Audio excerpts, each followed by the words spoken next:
Hey, welcome to Graphic Policy Television, GPTV. It's Wednesday, which means it's brand new comic book day. You can get new comics any way you like, digitally, physically. It's the best day of the week because it's new comic book day. DC's hooked us up with one of their releases. This is Justice League Dark, Wonder Woman #1, The Witching Hour. This wraps up the event that's been going on between the two series as the Justice League Dark and Wonder Woman take on Hecate, the powerful goddess who's trying to rewrite magic. This finale is pretty solid. So it's written by James Tynion IV, Jesus Merino, Fernando, Blanco, Miguel, Mendonca are the artists. Romulo, Fajardo, Jr.'s colors, Rob Leigh, letter. It's an outright battle. I mean, how do you stop Wonder Woman, who's been taken over? How do you stop this goddess who's just rewriting magic, especially when you are a bunch of magicians yourself? It's a big, giant battle. So there's some cool stuff out of it.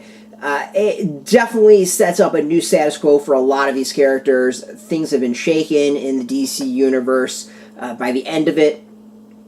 And I would say it was expected, but not at the same time. So that's really kind of cool. I mean, some of the stuff they've done here, I was not expecting at all, and they've really kind of messed up with a few characters.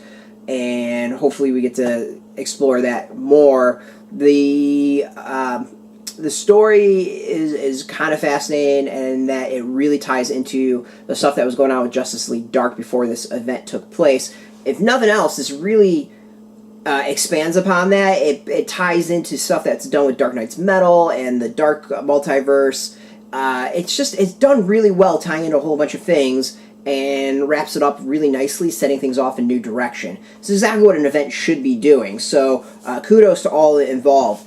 This is definitely not something to start with. You're going to be probably pretty confused if you jump into this. However, it does a really good job of explaining things. It goes into a hell of a lot as far as the origin of Hecate and the tragic story that she's involved in, a lot about magic in the DC universe. So if that's stuff that you're interested in, you want to learn more of, the comic is good to pick up just so you can kind of figure out where it's been and then see what this new status quo is. But you might not get the bigger picture that's going on. Overall, this is a solid ending to this event. This is a really solid event. I really enjoyed it. Still not totally convinced it should have been split off between Wonder Woman and Justice League Dark, but as far as events, it's entertaining. It wasn't a lot of issues. I give a nice thumbs up. Art is pretty good. There's some parts that are better than others. You can kind of get a general sense of what it's like with this 2-page spread. You can see a little bit more here. It's got good horror aspects of it without being outright horror to it. So, as a finale for an event, really good. I enjoy it. It definitely shakes things up, and I think this will get some folks talking.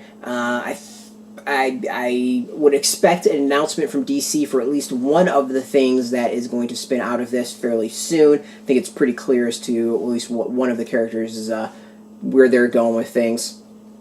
But that's all speculation. But yeah, this is out in comic shops today. This is what I recommend. It's a good wrap up to the event. If you haven't been reading the event, you might want to check it out. Definitely get it as a trade if you haven't read it. And if you really care about the DC Universe's status quo, this is going to be one to pick up. There's the DC Universe's magic status quo. If you don't know if you have a shop near you, we got an affiliate or a link where you put in your zip code. It'll tell you if a shop's near you. If you don't have a shop, we do have affiliate links where you can purchase through that. But go support your local shop. First and foremost, always support your local comic shops. They're the backbone of the industry. I want to thank DC for hooking us up with the review copy. We always appreciate it and appreciate the support. We also like to be transparent as to what we get for free, so you can make a decision how full of it I am. And thank you for watching, as always. Now, if you're into DC comics in general, you can check us out every single day at graphicpolicy.com. We're on Twitter, Facebook, YouTube, Tumblr, and Pinterest, all at Graphic Policy, keeping it nice and consistent. So until next time, keep reading those comics and keep it geeky. Hey, thanks for watching the previous video from Graphic Policy Television. Just by watching, you help support our site. Thank you so much. Now, if you're watching these videos, you probably care about geeky things like movies, television, comic books, toys, games, video games. you name it. You can go and subscribe right now to our YouTube channel to stay in touch and catch all the new videos, or check out our website at graphicpolicy.com. There's a nice link on this end of the video. But as always, thank you for watching. Keep on rocking and keep it geeky.